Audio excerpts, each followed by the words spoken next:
You're watching the ANEC Sports Podcast on YouTube. The show starts right now. Welcome to episode 20 of the ANEC Sports Podcast. My name is Sam Frick. I'm the founder and editor at Around the Northeast Corner, covering 30 schools across Northeast Indiana and parts of Elkhart County. That includes the ACAC, the NECC, and the Northeast 8.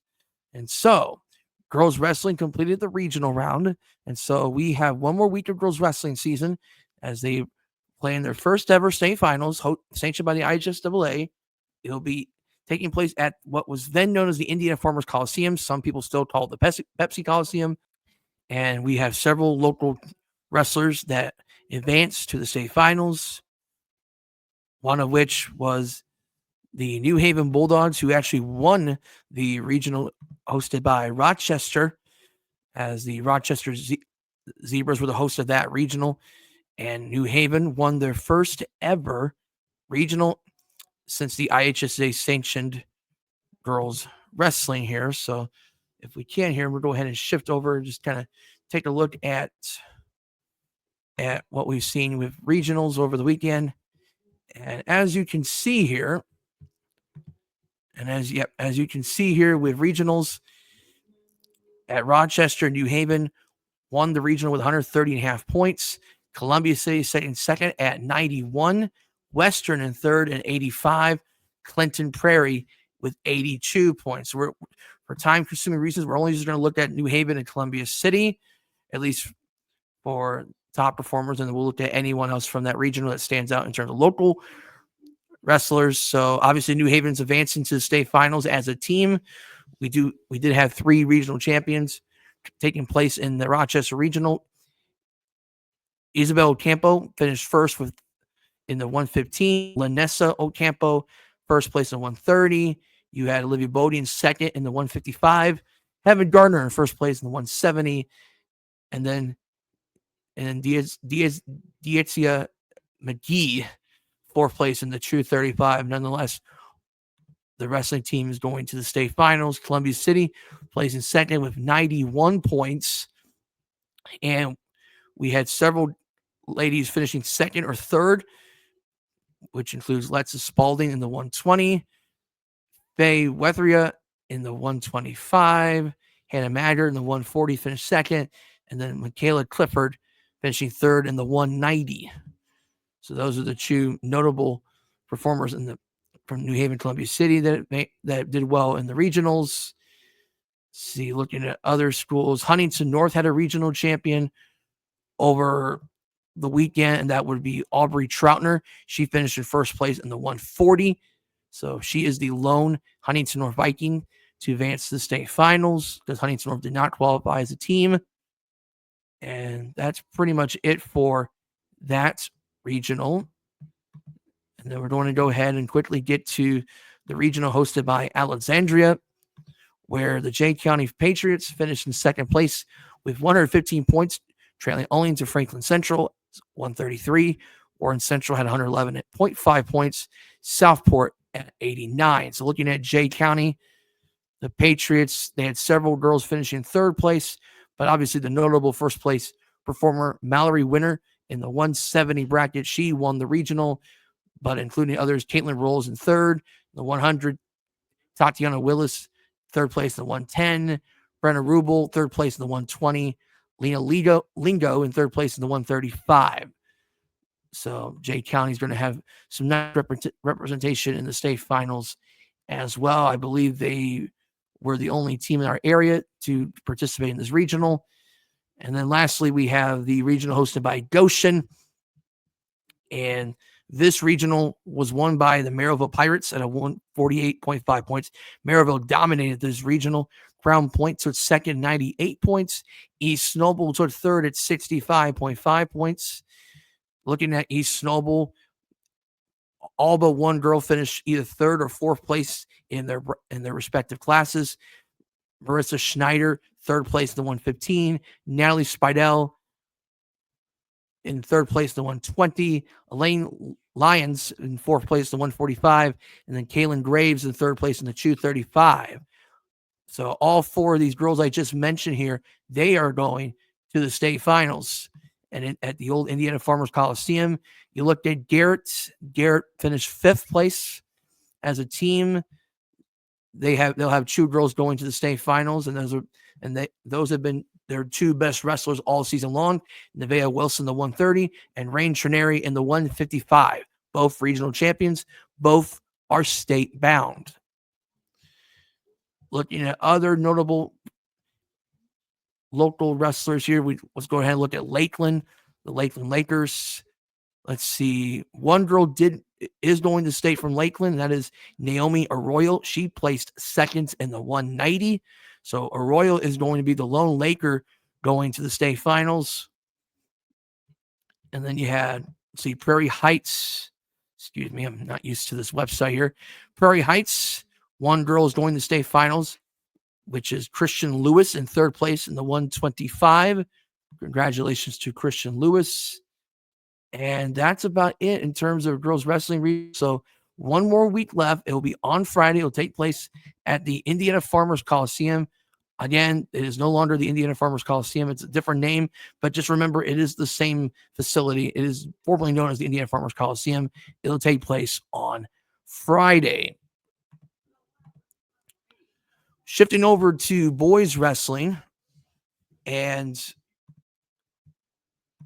so boys wrestling took place on Saturday in terms of the team state tournament hosted by the IHSWCA. Checking in Class 1A, Adams Central was the host of this tournament. Placed first. Not first, I apologize. Adams Central was the 2nd place performer in the 1A state tournament. They were the number 1 seed coming in. They fell to North Miami 37-32. But along the way, the Jets had a bye. As we mentioned, they were the number 1 seed. They dominated Northfield and then edged off Tell City before falling to North Miami 37-32. Looking at other notable team performances in the Class 1A state tournaments.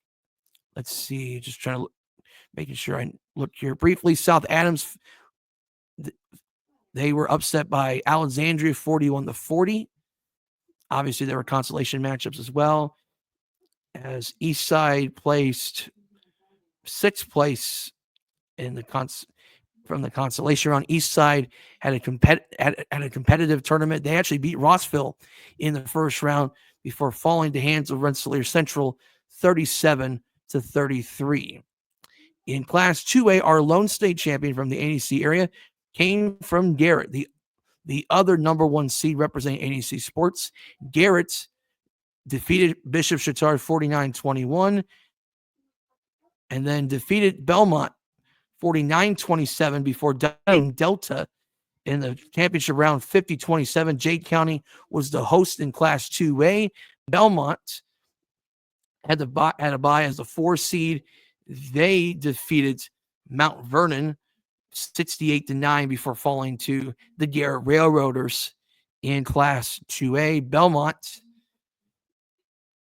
would go on to, I believe Belmont would go on to place 4th in that tournament. And then lastly, in Class 3A for ANEC area schools, the lone one for ANEC Sports came from New Haven. The New Haven Bulldogs were the 7th seed in that tournament. By the way, we will speak with the head wrestling coach of the New Haven Bulldogs, Jimmy Linn, as he discusses the girls going back to the state finals, this time as an IHSA sanctioned sports, and then the boys wrestling team having a successful season up to this point. New Haven did have a good performance against New Pal, despite being shorthanded coming into the team state tournament, I should say, defeating New Pal 38-34 before falling to Roncalli 60-12, to which Roncalli would go on to finish in 1st place and winning the 3A state championship. New Haven actually had a pretty good performance overall in this tournament, but unfortunately, New Haven fell to Lowell for 7th place in the 3A state tournament. All right, now let's shift things over to basketball. And this past week was a very busy week for our local basketball teams across the NEC sports, whether it was the ACAC, the NECC, the NEA, or even the Three Rivers Conference had some intriguing matchups throughout the week. And so without further ado, let's go ahead and get things rolling on that. So obviously we're going to kick things off with the ladies. So here we are. Let's go ahead and get things off with the Hoosier Plains Conference. And as you can see right now, entering this week, Elkhart Christian sitting in first place, 13-4 overall, 3-0 in conference play. They've won their last 4 games, which includes a victory over Lakewood Park. We'll talk about Lakewood Park in a matter of moments.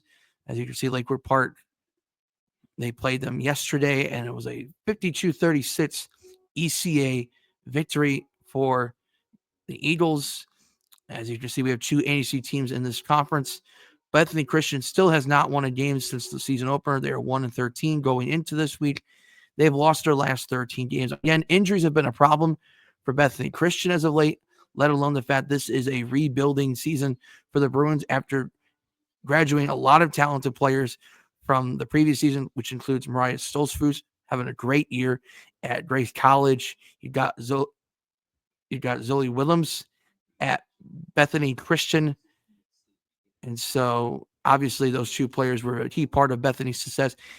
And again, very young team. They're not scoring points, but a lot of it is because of injuries. They're giving up 47 points, but a lot of it, again, bodes down to this is a depleted Bethany team this year. So coming up on the 17th, actually, I jumped ships just a little bit here. So actually on the 14th, they will begin this week by going to South Bend Career Academy for a Hoosier Plains Conference matchup. They are currently sitting 3-9. They have lost their last 5 games. So it's an interesting matchup between 2 teams that are going on a little bit of a losing streak. And then after that, they will be traveling to Caston on the 17th. That was a team they played in regionals last season, where Caston would play in semi-state. They are having a down season of their own. They're 6-11 right now, and they have lost 7 of their last 9 games entering this week. So you have the Hoosier North Conference member Caston Comets looking to get off their losing schneid as well. But Bethany, it's been a brutal run up to this point, and I know the Bruins do try. They're a hardworking team, but the injuries and just how depleted this team are certainly have not helped their case whatsoever.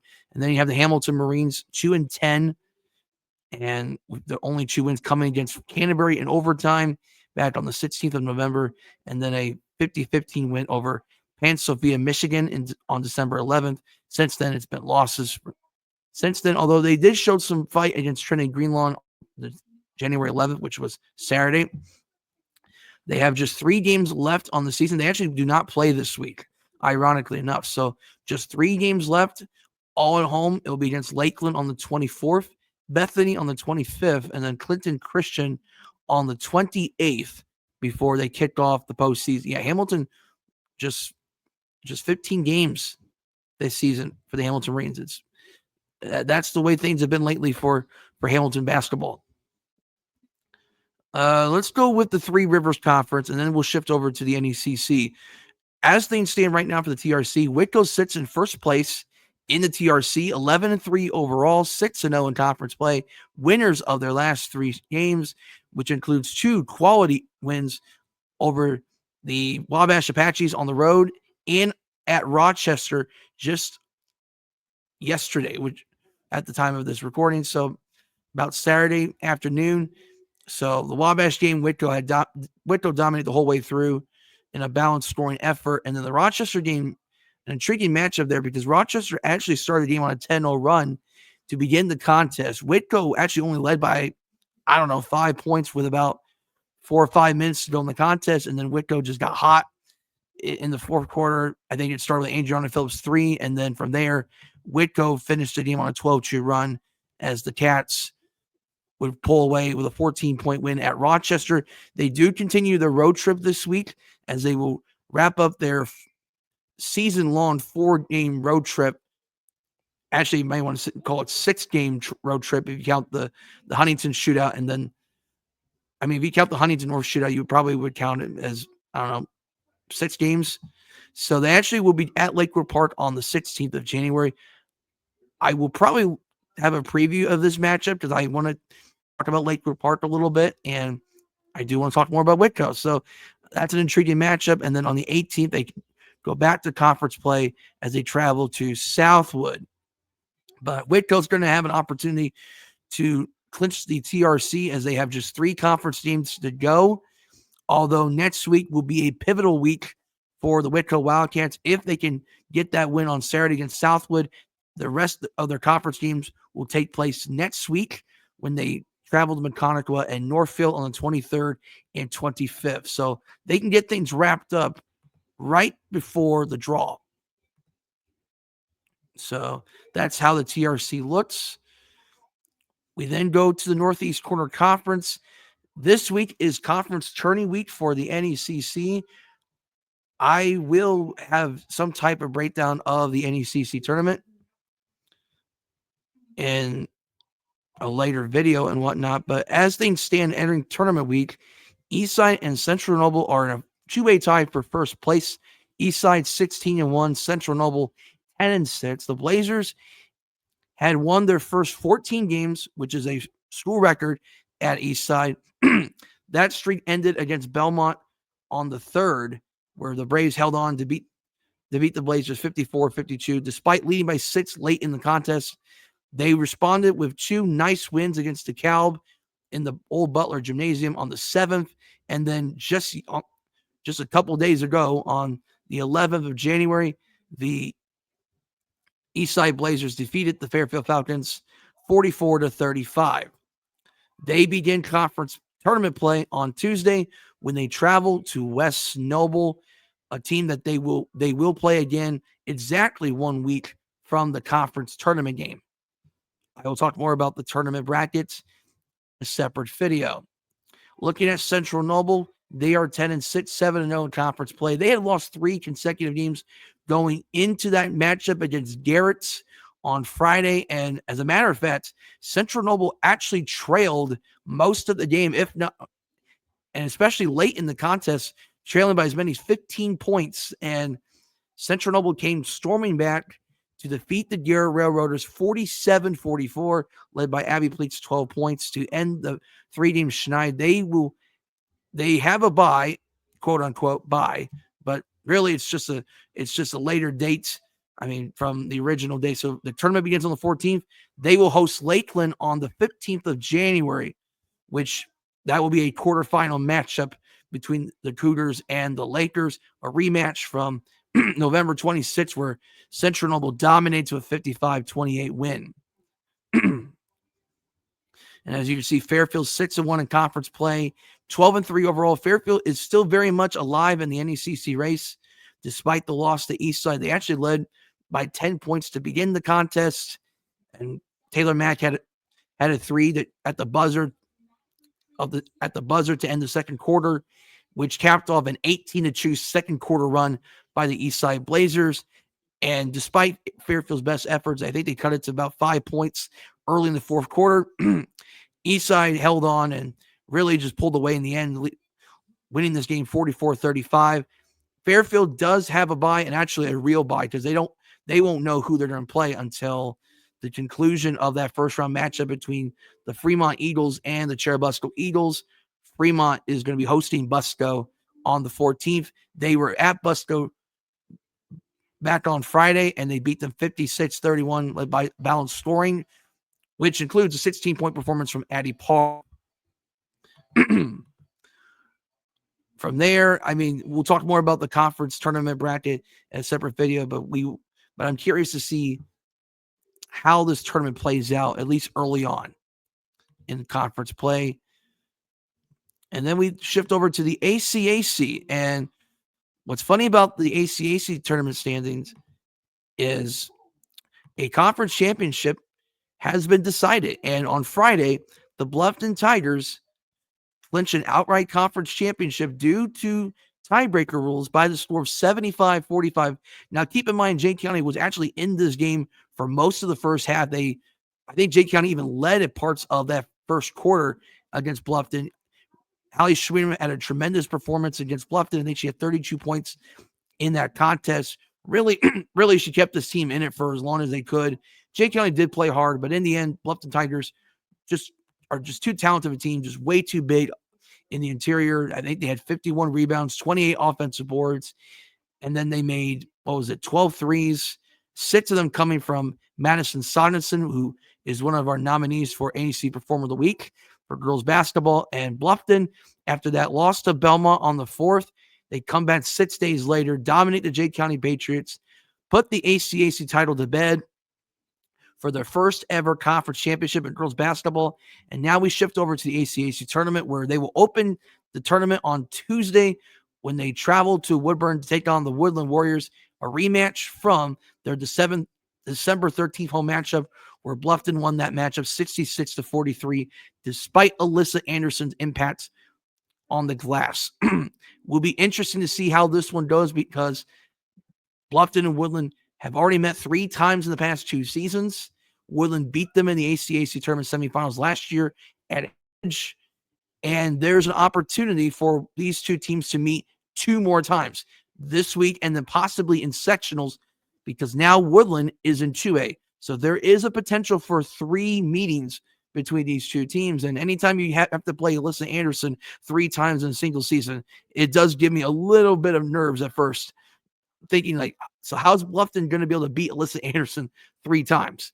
Because it's tricky because of how good she is on the boards, and those type of players are difficult to contain 3 times in a row. But all things considered, for the regular season championship, this is a wrap. So Bluffton has won their first ever conference regular season championship. They are hoping to win their first ever conference tournament later this week. Afterwards, it will be just moving on and looking ahead to sectionals, and then from there, it's just teams looking to just get playing their best basketball at the right time. Right now, Woodland's doing pretty well as of late, 10-6 overall, despite the loss to Lakewood Park on the 7th. They did bounce back with a dominant performance against Blackhawk Christian on the 9th, which was Thursday, 73-49, where Brooke Knibular had 20 points in that contest. And then Southern Wells, 13-4 on the season. Couple conference losses. One was a blowout to Bluffton, and then a 8-point loss to Woodland on the 19th of December. They did bounce back after that loss to Daleville on the 7th with a 25-point win at South Adams on the 10th. Just 4 games at least remaining for Southern Wells. It will depend on how far they go in the ACAC tournament, because they did draw Adams Central on Tuesday in Panito. But after the conference tournament, just 3 more games left in the regular season before we kick off sectionals, 2 of which will be at home. We'll talk more about that as we get to next week's coverage of girls basketball. Great season from Southern Wells, no less.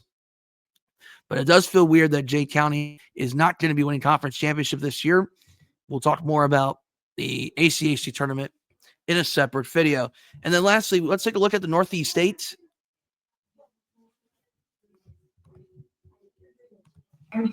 Okay, back to regularly scheduled programming here. So let's talk about the NEA for girls basketball real quick here.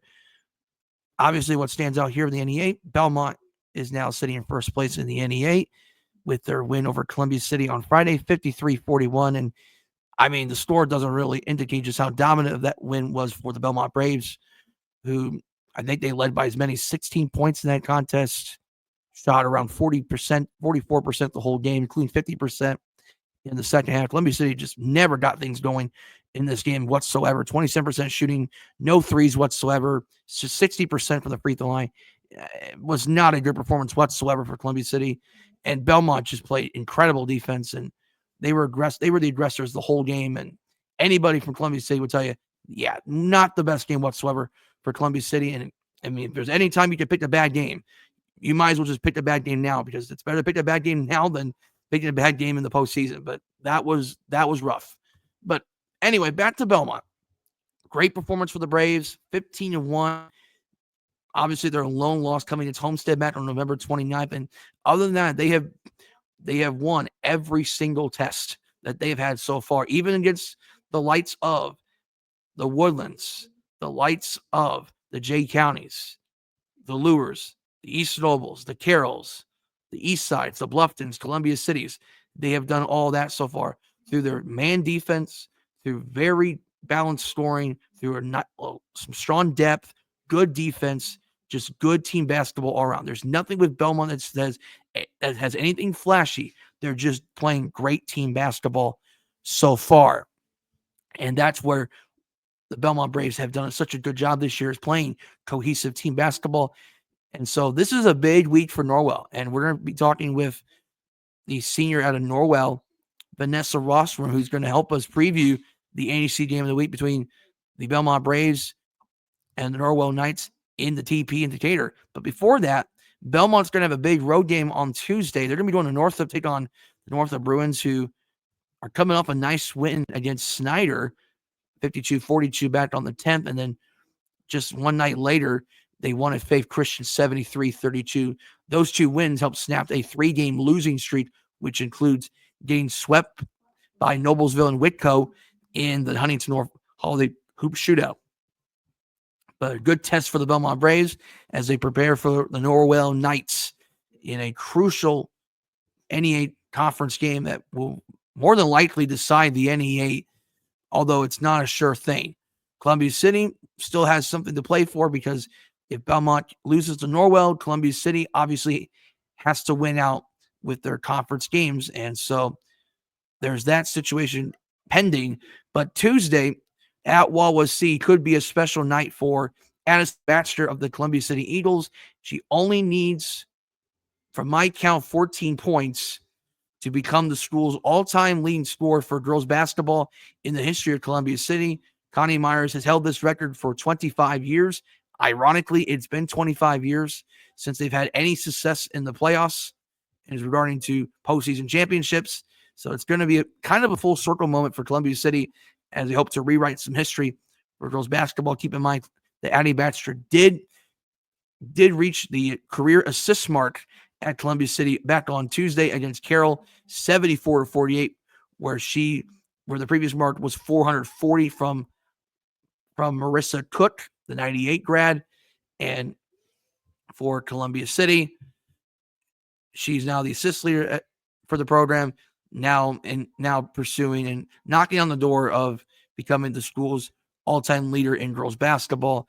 Keep in mind that later this week, they will be hosting Huntington North on Saturday, as they are coming off a nice win against East Noble, 44-40 back on January 11th. This was a team that beat Huntington North last year by right around 18 points in Kendallville. So that is a good redemption for the Huntington North Vikings, as now they are in the midst for an NE8 championship. Norwell cannot be overlooked as well.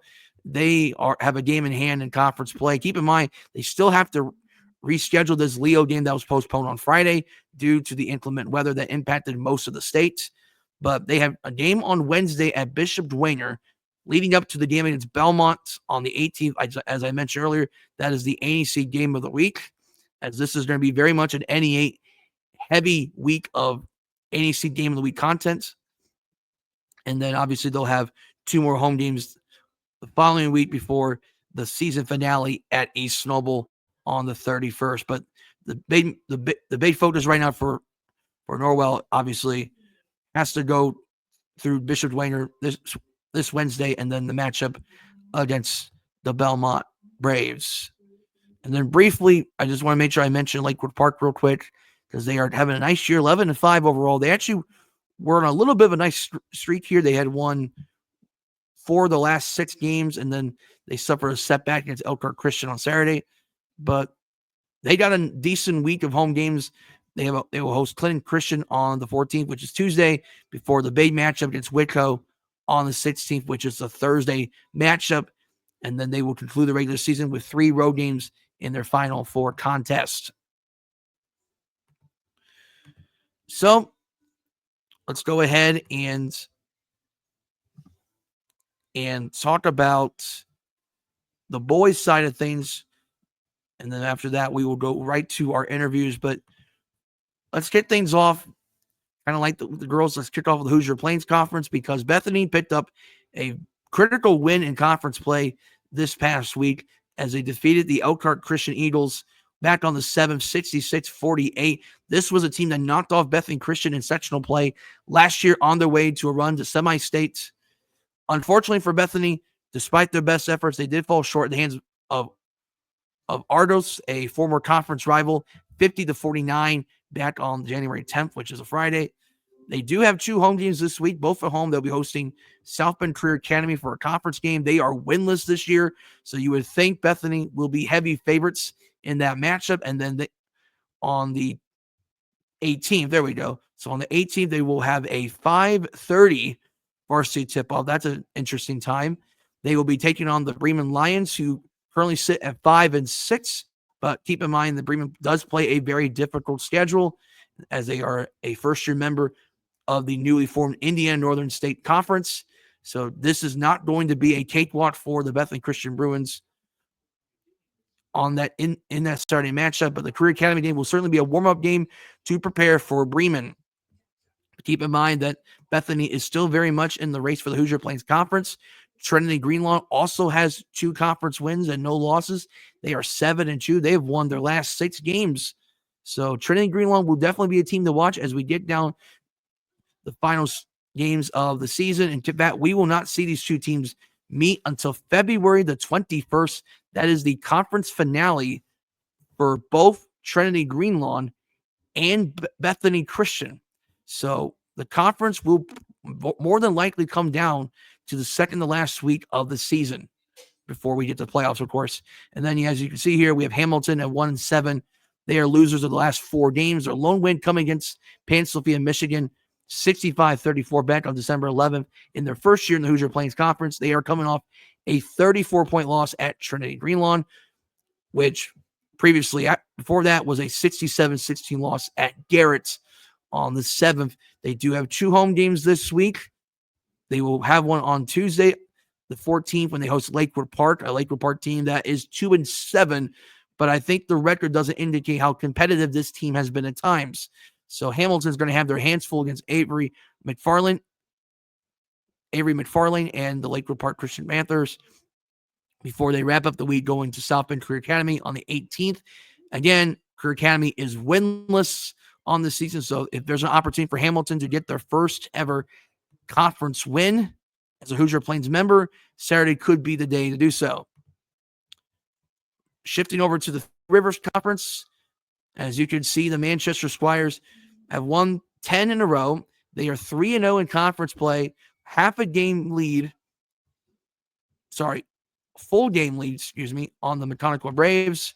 Manchester is coming off a 72-30 win against Lewis Cass back on Saturday, 1 week after beating Canterbury on the 4th by 13 points.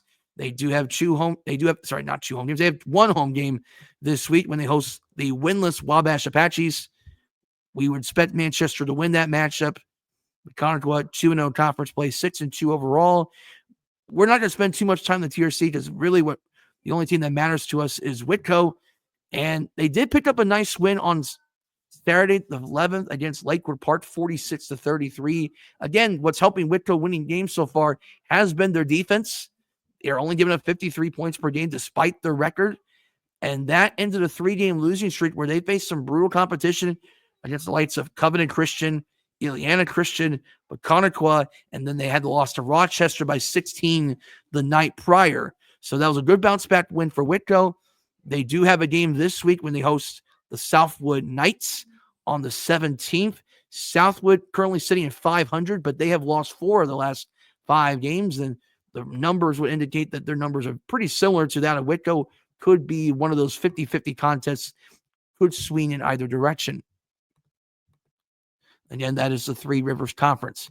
Take a look at the NECC. This is a big week for the NECC because this is the conference tournament that will take place on Tuesday. Again, we will talk more about that in a later video. But to show you where the NECC is at entering this week, Lakeland sitting in first place in the NECC at 8-2 overall, 5-0 in conference play. I will be speaking with Justin Carlson later on the show to discuss Lakeland's success so far, including that win against West Snowball back on the 10th, 42-34 West Snowball. West Snowball honestly kept this close for as long as they could, and there were times that West Snowball even led in the second half. They had 8 threes in this game and 6 in the first half. Nolan Kelly, I believe, had 16 points in that contest. So West Snowball definitely was a competitive team against the Lakeland Lakers as we expected it to be. And it was Carlson's 3 late in the fourth quarter, about 5 minutes to go in the contest, that propelled Lakeland to victory lane to win They're second in a row, and they're fifth in their last 6 games, as Lakeland hopes to win their first conference tournament since 2009. Lakeland will kick off the conference tournament on Wednesday when they travel to Central Noble. Again, we will break down the conference tournament in a separate video. Other teams to note here, Angola, West Noble both sit at 4-1 in conference play. Angola just picked up a nice win at Prairie Heights, 58-41 at Angola, where Ryan Stuckey had 17 points in that contest. 8 days after defeating Dwenger, 51-37 back on the second. They opened the tournament by traveling to Garrett on the 14th. This is a rematch from their contest on December 13th, where Angola won 56-44. The other team that's 4-1 in conference is West Noble, 4-6 on the season. All 4 of the wins coming in conference play. They did pick up a loss to Lakeland, 42-34, which that is only their second home loss of the season, as they did lose to Concord back on the 11th. But West Noble has been playing better basketball as of late, and they put themselves in position to win that game against Lakeland. But unfortunately, they just couldn't make enough shots down the stretch, and Lakeland made their free throws. As far as conference tournaments concerned, they opened the conference tournament by hosting Eastside on January the 14th. Keep in mind that Eastside, Lakeland, and Angola are all on the same side of the bracket, so we could see one of those 3 teams coming out of their side of the bracket to play for a championship. Not too far behind them, Garrett and Westview both sitting 3-1 in conference play. Garrett has won their last 2 games. Dominant win against Hamilton, dominant win against Central Noble on Friday, 53-34, balanced scoring across the board for Garrett, where Parker Reed was one of several players with double figures. I think he had 12 points in that contest for Garrett. They will open the tournament on Tuesday when they host Angola. And then Westview 3-1 in conference play. Very quiet week for the Westview Warriors. Their only game last week was against East Noble on Tuesday, where they had a decent start. I think they led by as many as 4 points early in the second half, and then East Noble just got hot late in the game. Alan Scott had 11 points in the fourth quarter. Kobe Ritchie with 18 points and 9 made field goals, and East Noble won that contest 64-53. Westview and Prairie Heights won't play till Wednesday. They will kick off the tournament on Wednesday when Westview travels to Prairie Heights. Again, we'll talk the rest about the conference when we talk about the NECC tournament. Shifting over to the ACAC, as one conference tournament comes to an end, another one is emerging. You can see the ACAC tournament as we speak. It's chaotic.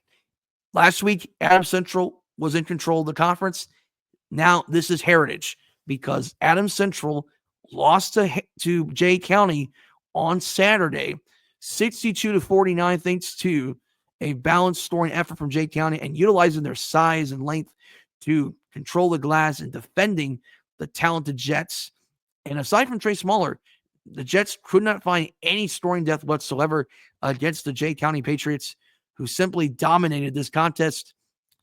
Keep in mind, Adams Central does open the conference tournament on the 14th, which is on Tuesday. They travel to Southern Wells. Heritage, 2-0 conference play, 6-3 overall. They picked up a big win against Southern Wells, 80-50. That was their first game in, 3 weeks?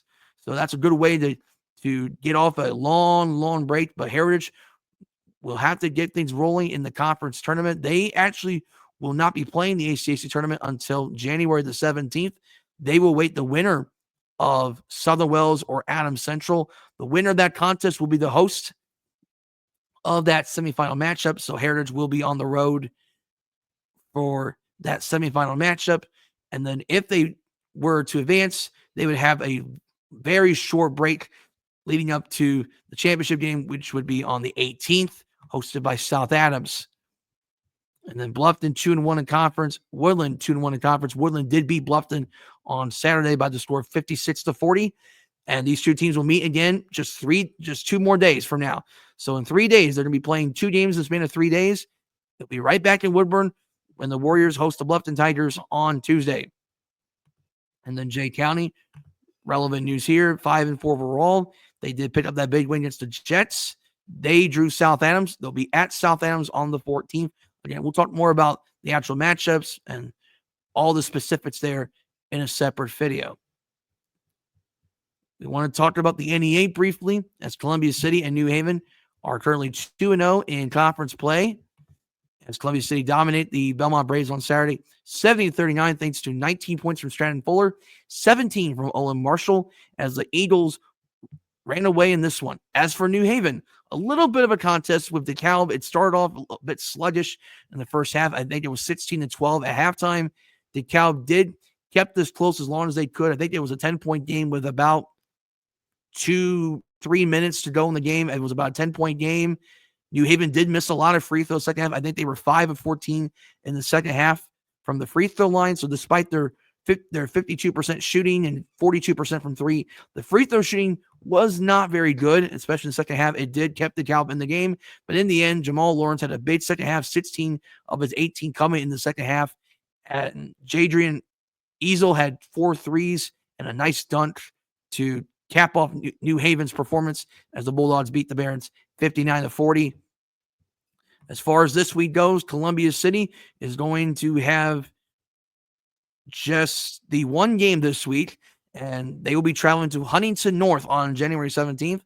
Spoiler alert, that is going to be the Northeast State game of the week. So that's going to be a big game to keep an eye on against the Vikings, who are currently 5-5. They're coming off of a dominant performance against the Southwood Knights on the road, as Ethan Son set the school's single-game scoring record with 42 points.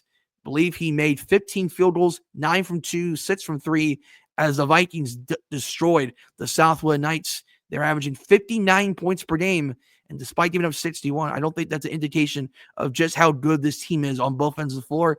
Columbia City cannot take Huntington North lightly. This is the Vikings team that did beat Leo back on December the 20th. So Huntington North is very much in the midst, as they are undefeated in conference play as well. As far as Leo and New Haven are concerned, they are going to be playing each other on January the 17th. But New Haven's going to have a busy week, because actually they will start the week at Bishop Lures on the 14th. That's a state-ranked team in Class 2A. They will play Leo on the 17th. We will have a preview of that matchup. And then on the 18th, they'll be hosting the Carroll Chargers, a ex-conference rival from the Northeast Hoosier Conference Days. So they're going to be very busy over the next several days.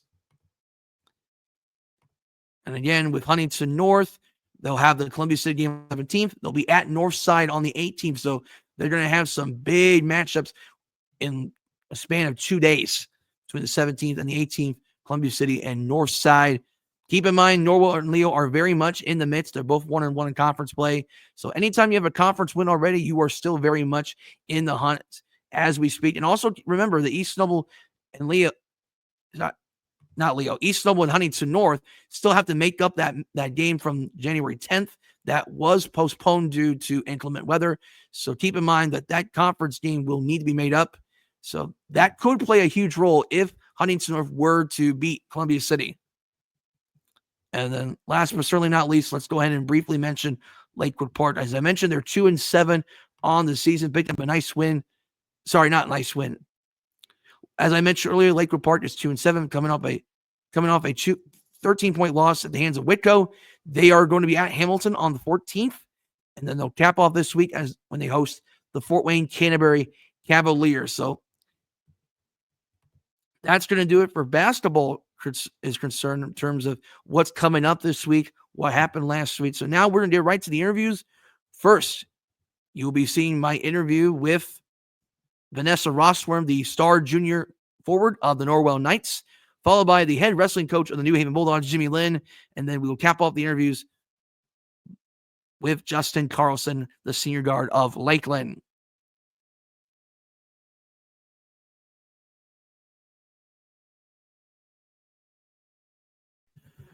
I'm here with the junior forward, I should say, of the Norwell Lady Knights, Vanessa Rosswurm. Vanessa, it is a pleasure to have you on the show. How are things going for you? Good. How are you? Good. Vanessa, let's talk about Norwell. But before we can, let's rewind to last season. You were a sophomore on that team that went all the way to the state finals, won about 22 games, the conference championship, the Northeast State.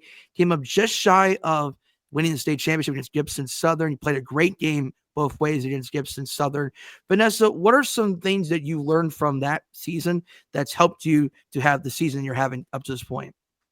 I would just say, like, being a leader and just being able to perform well and just be like a role model for my other teammates, since some of my teammates aren't as experienced as I am, obviously, but just having that and just being comfortable and having that role, I think that's really helped me. hmm And so far, you're having a great junior season, just as the same as for your team that coming off a 23-5 season last year. You are 11-5 up to this point, and you're second at scoring behind only the great Addison Batcher of Columbia City, who's having a special year for the Columbia City Eagles. Your team's right there in the thick of things for the Northeast State Championship. Is going to briefly go through the schedule here. You know, you beat some really good teams like Cathedral and Northrop. You beat Concordia, where you scored the most points ever in a single game, surpassing both Kenny Felling and Mackenzie Feast, as well as beating Angola, Dominic Huntington North, and then beating DeKalb and Snyder and Carroll in the process. Vanessa, I mean, how does it feel to, number one, already have a name, a part of Norwell history by surpassing two Norwell legends in Mackenzie Feast and Kenny Felling? I was just honored to just be like teammates with them, and obviously just like playing with them was so much fun.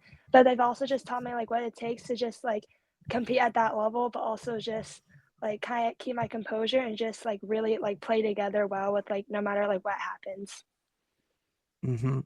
Now, Vanessa, your team has also had some tough adversity along the way. And I know Coach Thornton has spoke to me this when I spoke to him a couple of weeks ago leading up to the Columbia City game.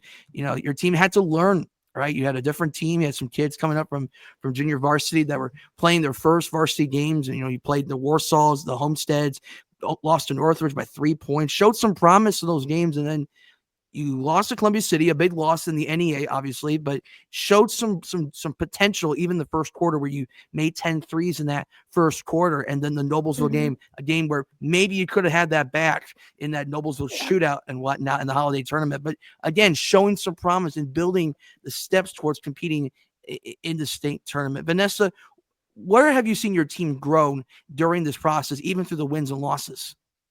I would just say I already talked about just like playing on a big stage and playing against really good teams and just playing hard 4 quarters, and also just like our maturity. Obviously, majority of our players are juniors, except for we have like 2 seniors on our team.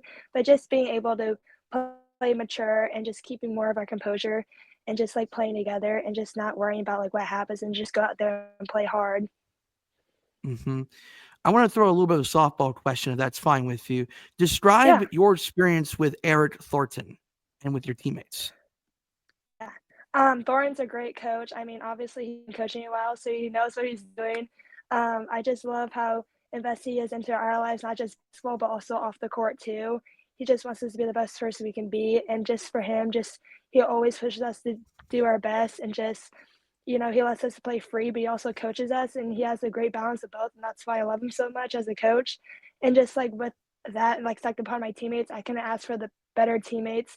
We all love each other, and our team chemistry on and off the court is really good, and that definitely helps us like win those big games like Northrop and Cathedral and teams like that. So definitely.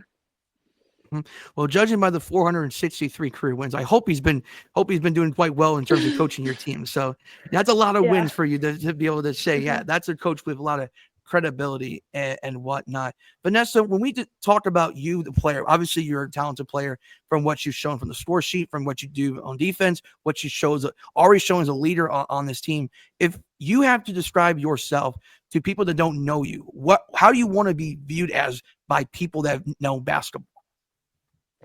I would just say, like, obviously, since like people have seen my statistics, I don't want them just to know me for that. I just want them to know that like I'm a good leader and I'm a good teammate, and no matter like what night or like if I'm hitting or if I'm not hitting, like I'll always be a good teammate and I'll do whatever it takes to win. And just like be like I already said, just being that leader, someone that you can always depend on, and you can always rely on me to finish the game or whatever the game needs. Mm-hmm. And that's very important because this coming matchup on Saturday, and I'm trying to look at the schedule just to make sure I'm not skipping anything. Now, you do have a game on Wednesday at Bishop Dwayne, so you do have a pretty tough road game even against Bishop Dwayne in the Mm-hmm. SAC before you have to play the Belmont Braves on Saturday, which is the ANEC game of the week. Kind of a difficult week to prepare for because you know what's at stake in the Northeast State, but Mm-hmm. your focus right now has to be on Bishop Dwayne, considering that 1-2-2 zone that Coach Comer has always been known for, even from his Jay County days. And you know Dwayne plays tough defense. So, Vanessa, I don't know if you've had anything in preparation for this particular week and whatnot, but how does the team go about playing that type of schedule, knowing that you have a matchup coming up on Saturday, but you got to take care of business against Dwayne on the road? I would just say just working really hard at practice, just being focused from the start of practice till the end, just like keep improving like our shooting and just like everything overall. And just in practice, like practicing against man, since obviously that's Belmont's defense and also 3-2, which is the defense that Bishop Dwenger plays.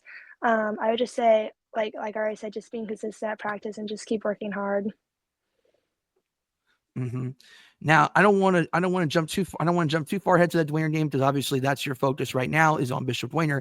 But the Belmont game obviously has a lot at stake here. This is a big rivalry for your school at Norwell. Norwell and Belmont are historic rivals for many, many Mm-hmm. years now. And Belmont did defeat Columbia City on Friday pretty Mm-hmm. convincingly, about 12 points in that game at Columbia City. So Belmont has the cards right now in the Northeast State race. But as you know, you are the defending conference champions. You made it to state last year, so you know you have that confidence capable of winning these big games. Vanessa, from your experience with the Belmont Braves, I know Belmont is a little different this year. They have 6 freshmen and playing a different defense this year. But what are your impressions with the Belmont Braves, and what are some things that you're excited about playing a big conference game against a school like Belmont? Well, Belmont, they're very strong defensively, like you already mentioned. Even though they changed their defense, they are very physical and tough on defense.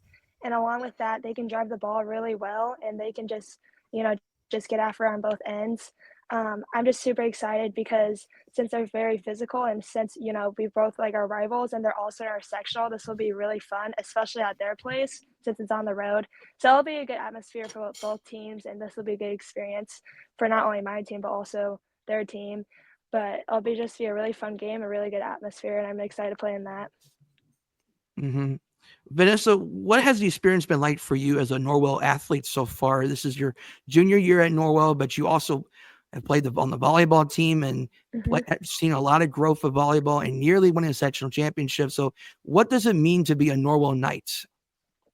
I mean, I love being a Norwell Knight. I mean, I have had so many opportunities, and it's just been so much fun.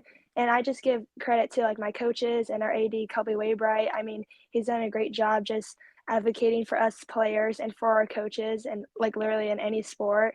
Um, just being at Norwell, like it's just so different compared to like a different school. Like I'm just honestly just blessed to be one, and can't wait for the future. And also, like I'm so happy with like how my first 3 years at Norwell have gone. So yeah. Mm-hmm. This is Vanessa Rosswurm of the Norwell Knights, the talented forward, one of the top players in all of Indiana. One final question for me, Vanessa, as you look ahead, and I don't want, and obviously you don't want to look too far ahead, but you're getting close to that time of looking ahead into your future beyond high school and whatnot. I know there have been colleges that have looked at your talents and whatnot. Obviously, from the AAU standpoint, a lot of people have taken notice of your talents and whatnot. Vanessa, what's been the best advice you've received so far? I would just say just like live the moment and just like being present because like these high school years are very precious, and just to like soak all of it in and just to like enjoy and just have fun and not just think about like the future because like that will just be like that will be the future and that'll be what it is, and just really enjoy like right now because you'll never be able to take it back. Mm-hmm. That's a wonderful quote that anyone should be taking, is live the moment, live life, because you don't know how much you're going to have left. And especially when you're in a family like your family is, and you got your sister coming up and whatnot.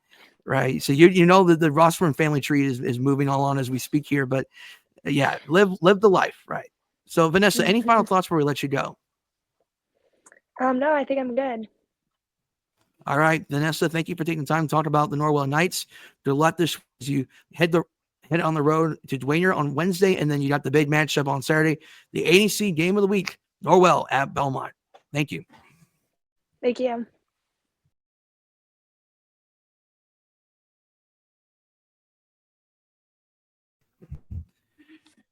It is a pleasure to welcome in the head wrestling coach of the New Haven Bulldogs, James Linn, or some people call him Jimmy Linn. I don't know which one you prefer to be called, but how are things going for you, Coach? Things are going pretty well, thank you. You can call me Jimmy or James, either one. I go by both. Okay, that's good to know, Coach. Before we talk about this season, I do want to talk about your background as a coach. I know you've coached football in the past at New Haven and whatnot, but your sport, but you have a pretty nice history of wrestling in your career. Talk about your background. Yeah. So I've been at New Haven for this is my 22nd year. I've coached wrestling all those years. I coached football for 18 years of those. When I first came to New Haven, I was, if you would ask me, I was going to be the head wrestling coach, I probably would have said, probably not. My focus was football. I played football in college, and that was kind of where I was kind of headed. And when I came to New Haven, Coach Barry Humble was the coach at that time. I fell in love with the sport again. I obviously wrestled in high school, uh, primarily just to make me a better football player. I learned a lot from Coach Humble, and he retired in 2013, and I kind of took over, and I kind of built what he had already had established at New Haven. I was very lucky. We had a solid team and a solid program when I came in. I just had some things that I wanted to change and some things that I thought would take us over the top. And it took me a few years to kind of get to where we wanted to be, but we're there, and we're knocking on the doors for titles and championships every year now. Mm-hmm. Yeah, and speaking of championships, last year many would consider this to be one of the greatest years in the history of New Haven wrestling, with the girls winning that state championship. Although it was not a sanctioned sport at that time, thankfully now it is sanctioned this year for the very first time. And then you had a state champion wrestler in Ethan Doster, who's I believe he's a Rutgers commit, if I recall. So talk Yep. about how special that year was for the wrestling program as a whole, and then having the city be able to honor that year as a whole with that sign. Well, I mean, I think all of our girl wrestlers in East and Doster would tell you it's an accumulation of many years of hard work and effort put into the program by all of our wrestlers, our coaching staff. We have great support for our admin at New Haven. So it was a complete team effort. But it's just like I said, it takes hard work and dedication to get to where you want to be, and that's what our kids have kind of committed to in the last couple of years. So that's the reason why we've had so much success. It's not really that we're doing things differently than other teams are around the area. We're getting good buy-in. We're getting kids that are interested in wrestling at a young age, and they put the time in, and they're working hard in the weight room and in the wrestling room, and that's kind of just put us at the top or near the top. Mm-hmm. And that's transitioned quite nicely to this year, where the hype, well, not necessarily just the hype, but just the expectations have skyrocketed now since last year. And obviously the performance has translated itself quite well, with your girls wrestling team having a nice year. And then the boys before the state tournament, which we'll talk about later, they were undefeated going into that state tournament and whatnot. When you look at this year in terms of New Haven wrestling, what's the one characteristic of both the boys and the girls wrestling teams? They're just teamwork. They work extremely hard in the wrestling room. They want to make each other better. Our great success from some of our individual wrestlers like Easton Doster, Giuliano Campo, Isabella Campo, and some of our state placers in the past have kind of just they're starting to bring other wrestlers along with them. I think that's the biggest thing. Our younger wrestlers and the wrestlers in our program are starting to follow them. They see how hard they work. They see the success that they have on the mat, and they want to duplicate that. And they know that the only way to do that is by emulating what they do and working just as hard as they do. So it's hats off to them, and they see the time that our coaching staff puts in and what we do in the off season to get better. And now we have kids and wrestlers that are talking to the other kids that aren't doing exactly what they need to be doing. And we're trying to all get on the same page here. And it's been working for us. Mm-hmm. And last week was also a busy week for your New Haven program. We've obviously the girls winning the sectionals the week prior on that Friday, defeating Columbia City in the process. And then your girls also won the regional at Rochester, where you had 3 girls finishing in first place in their respective weight classes. Isabel Campo, Lanesso Campo, and then Ben Gardner. You had two other placers in the top 4. So you have, I believe, 5 wrestlers going to state finals individually for their weight classes. But your team's going to state because they won the regional as well. How does it feel now? 2 years in a row, girls wrestling is now a part of a state championship, and for the first time ever, representing the IHSAA. Yeah, it's exciting. Our girls are they take things very seriously. I mean, we've kind of established that we put as much effort into our girl program as we do our boy program. And unfortunately, that's not the case with a lot of programs. We want our girls to have success. They do exactly what our boys do. They participate in the exact same practices. They're held to the exact same standards as our boys are. And it shows on the wrestling mat. And like I said, the success that our top level girls are having is really building our program. We're bringing in some newer girls. We have a lot of middle school girls that are interested in wrestling now. And it's the success of our program is really just, it's going to continue building as long as they're working hard and doing what they're supposed to be doing. And they have been, and I expect they will be. Real quick before I transition to the boys, how exciting is it going to be for these girls to take part on this stage? I know you did it last year, but this one feels a little bit different. Yeah, definitely. So it's the first sanction. We're lucky enough and work hard enough to win the first sectional and regional titles that the state has offered. We're gonna do our best to bring home the second state championship that we can for our girls.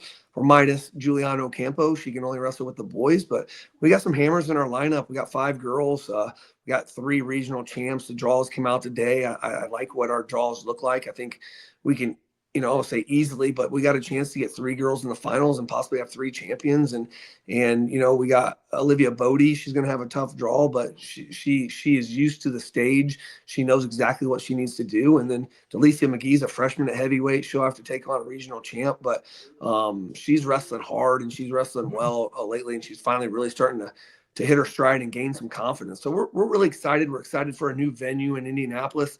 Our girls have, I'm going to say, been on the back burner of our boys, but just because they've been wrestling at high schools for their state finals. So we're at the Pepsi Coliseum and at the Indianapolis Fairgrounds. It's going to be really exciting. It's going to be something new for them. It's going to be something new for our coaching staff, and we're going to get it going.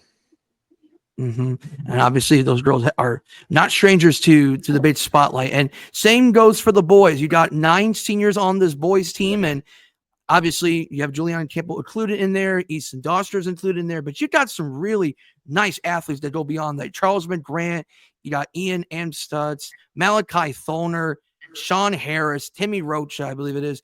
Lots of great athletes in New Haven, some of the best athletes to ever come through New Haven High School. And that's saying a lot about where these kids have been for the past 4 years. Can you speak on behalf of this senior class and what they've meant to this New Haven wrestling program?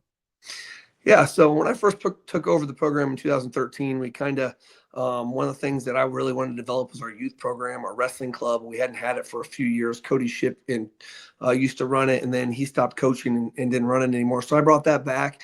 And I can remember, like, a lot of these kids were 5-year-old wrestlers or 6-year-old wrestlers stepping in, on the mat for the first time. And it's kind of just, like I said, it's the accumulation of a lot of years for some of these young men and ladies. Giuliano Campos not always been a New Haven wrestler, but she has put a lot of time and effort. And I remember coaching her against her when she was, 6 or so years old. She wrestled Easton Doster. If you look at all the kids she's wrestled over the years, it's a hit list. And Easton is kind of, he's been a mainstay in our wrestling room and I've known him since he was a young man, and it's been great to watch them.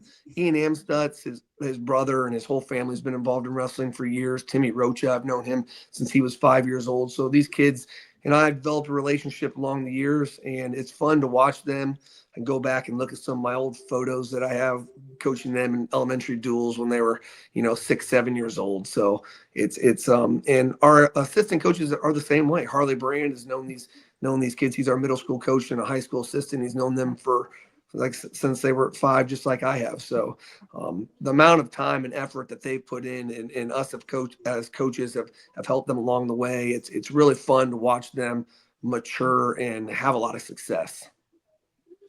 Yeah, it's kind of like a family in a way based on what you're telling me. They just seem very connected, and it's a very special bond that you're going to remember for a long time. Absolutely. Yeah, it is.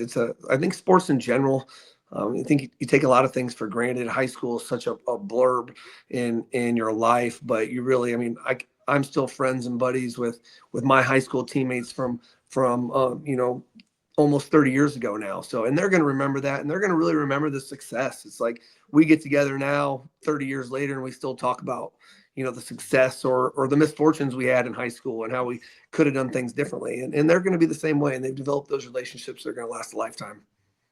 This is Jimmy Linn, the head wrestling coach of both of the New Haven wrestling programs, as we get set to the final half of the 2024-25 wrestling season. I can't believe it's going by that fast for the winter sports season, but I do want to talk about the team state tournament. It took place on Saturday, made the drive to Jay County as the 7th seed in that tough 3A tournament. Did a nice job of the first round against New Palestine in a 38-34 dual win. Ran into a buzzsaw in Indianapolis, Roncalli, who would go on to win that state championship against Hobart.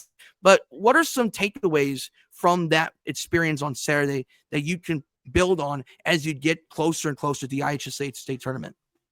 Yeah, well, it's good to get kind of away from our area. We wrestle most of the toughest teams in our area, and it's tough to get good matches without having to drive, 2 to 3 hours. And it's hard to do that on any given weekend. It's hard to do that, obviously, during the week when you have your duels. So us qualifying for the team state was a way for us to, test ourselves. We didn't have Easton Doster in the lineup.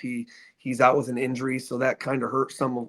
I mean, he's a 12-point swing in almost every match we have. So he's a difference maker. I really think if we would have had him in our lineup, we're knocking on the door, top 4 there. I mean, Ron Colley would have been tough to beat, but maybe we get a little bit higher. I think we can win some more matches there. But our kids did great. They went down there. They competed. We had some freshmen in the lineup. We also are missing Chase Klein, who's our normal 190 pounder. So we're out a couple starters, and that's what you got to do. You got to push through. You got to persevere, and if anything, it tells them that they can have success without one of the the toughest wrestlers in the state in our lineup. And we beat a New Pal team who had some hammers. We competed with Ron Colley, and we were 7-7 split against Bloomington South. I think we win that match with Easton Doster, and then Lowell was the 1 seed, and they fell to us for the 7th place match. So, and we won 6 matches there. So I think if we put Easton in our lineup, we win 7-7 split with them. So we did really well. Like I said, our record 1-3 would indicate how well and how much experience we got, and it's a real honor to go there. The weather was horrible. We left about 6 o'clock. It was actually in Franklin Community. So the 2A one was at Jay County. So we had to drive. It took us about 3.5 hours to get there in the snow. We were committed to get there. I wanted that experience for our kids, and they just didn't disappoint. We got quality matches, and that's what we really needed. Yeah.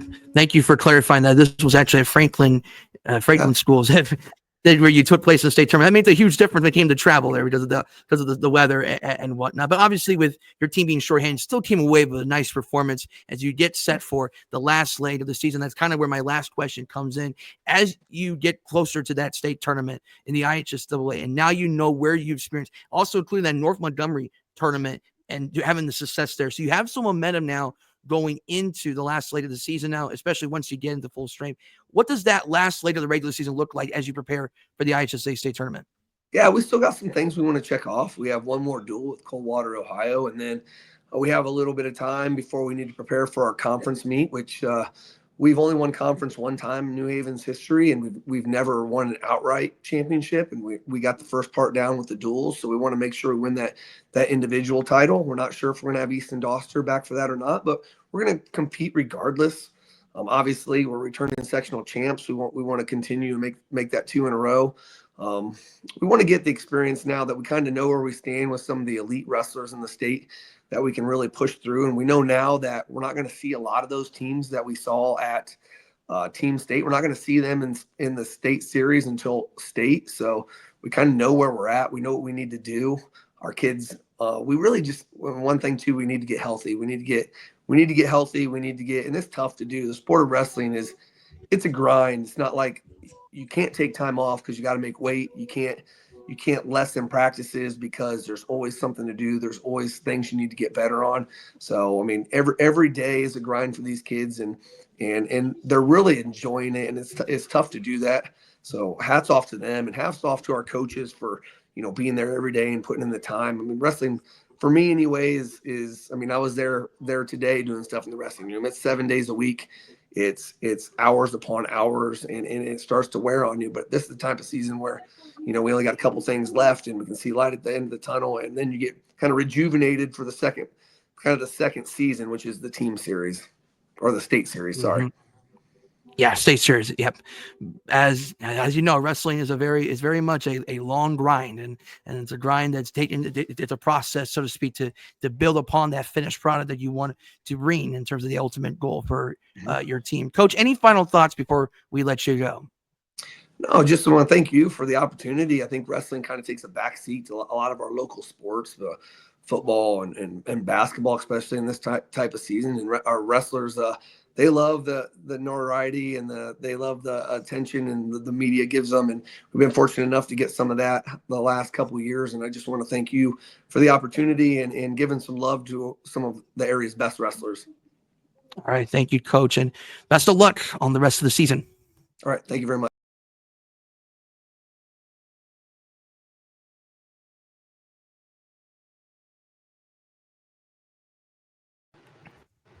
I'm here with the senior guard of the first place Lakeland Lakers, Justin Carlson. Justin, how are things going for you on this Sunday night? Pretty well. How are you? Doing good. Justin, let's talk about leading up to this season. Before TJ Schneider came in as the Lakeland head coach, you were mentored by Chris Kyle, who had a nice run for the Lakeland Lakers, and he had his two sons playing on those teams alongside you, of course, and you obviously played on those teams. Justin, when you look at Lakeland basketball, where it's grown from your beginning at Lakeland High School until now, where have you seen the most growth with this team?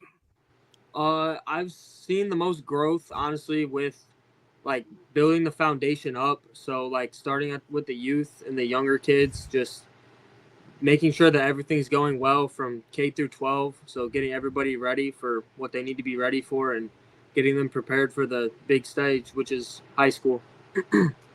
Mm-hmm. And obviously, you look at this team. You open the season with a big home win against Fort Wayne Homeschool, the Hawks of Fort Wayne Homeschool. That's a team that likes to get up and down shoot the basketball and press hard and whatnot. Mm-hmm. And kind of an indicator of what your season could look like there. And you had obviously had the nice win against Westfield in the 17th, which is a huge reason why you're in first place today in the regular season. Obviously, had that loss to Northside. You learn a lot from that loss at Trine University, and then just on Friday night in the varsity doubleheader, you had a tough matchup in Ligonier against the West Snowball Chargers, and they, I believe, hit 6 of the 8 threes in the first half, and they really, those 3-pointers, especially for Nolan Kelly, kept West Snowball in that game and whatnot. They would eventually tie it up in the fourth quarter. It was like 32 all with about 5 minutes to go in the game. You, Justin, hit the 3-pointer to put your team ahead for good, which is a huge reason why you're in first place and in the driver's seat of the NECC. Justin, when you look at the matchup, especially with West Snowball, where things went at the beginning to now, how was your team able to regroup and be able to come away with a win like this? Honestly, just the coaching staff doing a great job by keeping us calm and not letting it get out of control, and just my teammates doing their job. Everybody doing what they're supposed to be doing, kept us in the right spot. And when something bad happened, or like not necessarily bad, but when they went on a run or when we went down, everybody stayed calm. Everybody was together, stayed collected, and I think that really helped us. Yeah, and especially the camaraderie of this team, and obviously seniors like you doing your part and whatnot, and then the juniors doing their thing. Justin, what is your role with this team this year? You're kind of like I don't want to say you're like the older brother of this team, but there's a lot of juniors at this Lakeland team, and you're one of the only just a handful of seniors on this team. What is that experience like being the role of one of the few seniors on this team? It's great being able to be a leader and be someone that the guys can look up to, all the way from the C team all the way up to varsity. Just being able to be there for them is great, and I love it. I love being part of it. Mm-hmm. Where have you individually seen the most growth? Because obviously we have come to know you as a 3-point shooter, and that's shown from your stats. You're right around 30% from 3 in your career, and you've had some moments in your Lakeland career where you have come up with big plays, not only on the offensive side of the ball, but defensively as well, making plays, just the little things like that helped your team win and whatnot. Where have you grown the most over your time at Lakeland? I'd like to say that well, first, I just want to thank the coaches for helping me grow. Obviously, I wouldn't be able to improve without them giving us their time every single day. I'd say that just my confidence and like the coaching staff, like Coach Schneider has done a great job, Coach Merrifield, even the JV coaches and the C team coaches. feeding into me every day, just giving me confidence. And I think that goes a long way with the whole team, just giving everyone confidence. But I'd say that growth-wise, I've grown the most, like just being able to be there for everybody, being a captain, being a leader, not letting things turn south or go bad, just keeping everybody where they should be and keeping us in these close games like the game at West Snowball on Friday. And it's a balanced team. Like there's not one guy that does all the work. It's a very balanced and consistent group. And I guess it goes to my next question here. What is it like? What is it like being around this team, especially with this year's team? You know, you got the Kyle Hartzos, you got the Keaton Merrifields, you got Tina Royal, maybe one of the best Lakeland athletes to ever come through the school. I mean, he is a pretty good athlete for the Lakers. And then you have, I mean, you got other guys that I'm blanking for some reason. You got like Cole Real, doesn't get as much attention, but he's a guy that stepped up even against West Snowball. But what is it like being around this team beyond the stats, beyond the wins and losses? It's great. Everybody, it's like a family. I mean, we're all close friends. We get time in outside of school, outside of practices. But the junior class is definitely big for us, and even below that, the sophomores, Cole Real obviously has been well for us this season, but the junior class is big, probably one of the best classes to come through Lakeland. So they've definitely stepped up when we needed them. And then me, and along with the two seniors, love being able to play with them as well. So it's just great being around all the guys. It's a family. We don't let it we don't want to put all the attention towards basketball. We want to know that we want to have fun and just be around each other and enjoy the time we have. You talked about this being more than just basketball. So I guess now this question kind of goes a little more personal to you. How does basketball resonate you as an individual? Basketball is just like my go-to. It's just like everything. And I think that we during the season, we don't want to get too focused in on one thing. We want to know that we're having fun, not just obviously we want to be competitive and win games, but we don't want to take it we want to take it serious, but we don't want to take it too serious to where it's not enjoyable. So I think that's a big reason why we've been successful thus far.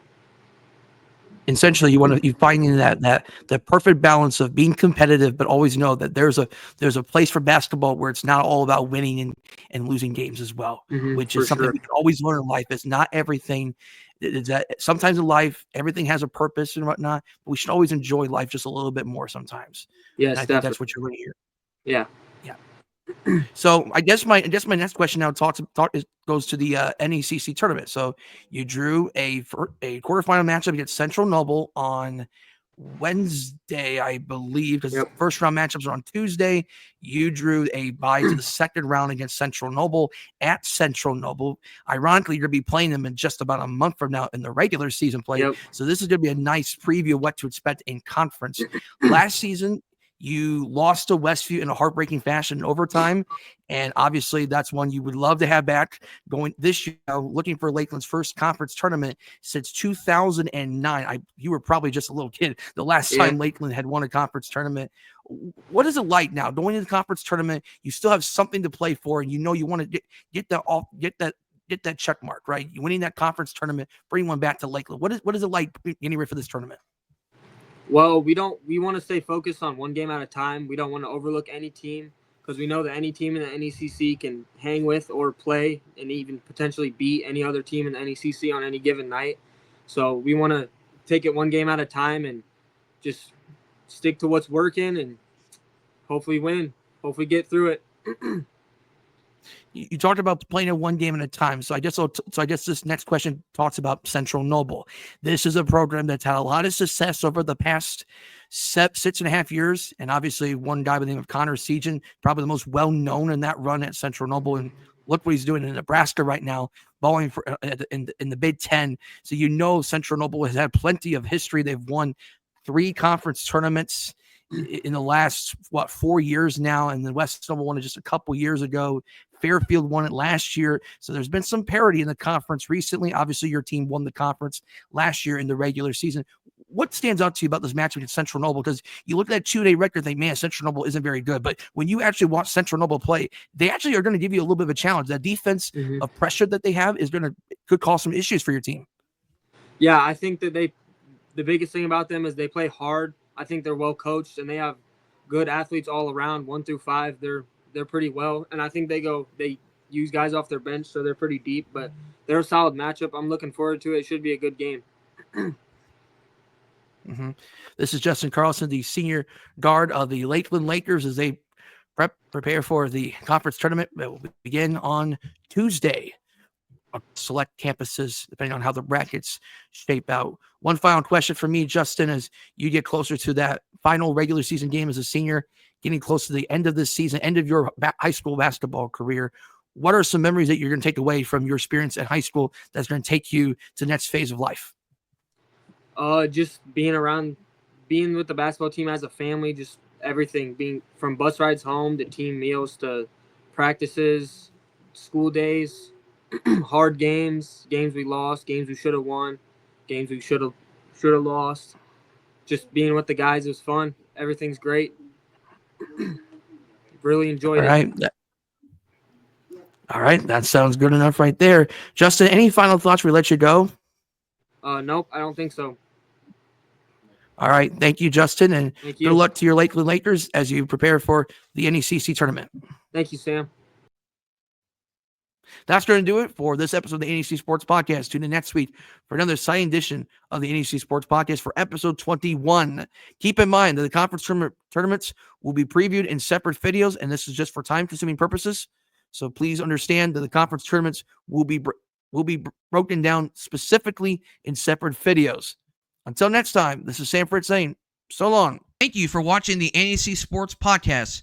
Please like this video and like the page NEC Sports on YouTube. Let people know that the NEC Sports is on YouTube. Also like our Facebook page at Around the Northeast Corner and follow either Around the Northeast Corner and Sam Frick on Twitter/X. We're also on Instagram as well. Just look for NEC Sports or Around the Northeast Corner and you will find us there. You can also follow the man himself, Sam Frick, the founder and editor at Around the Northeast Corner, for other additional content. This has been an Around the Northeast Corner presentation.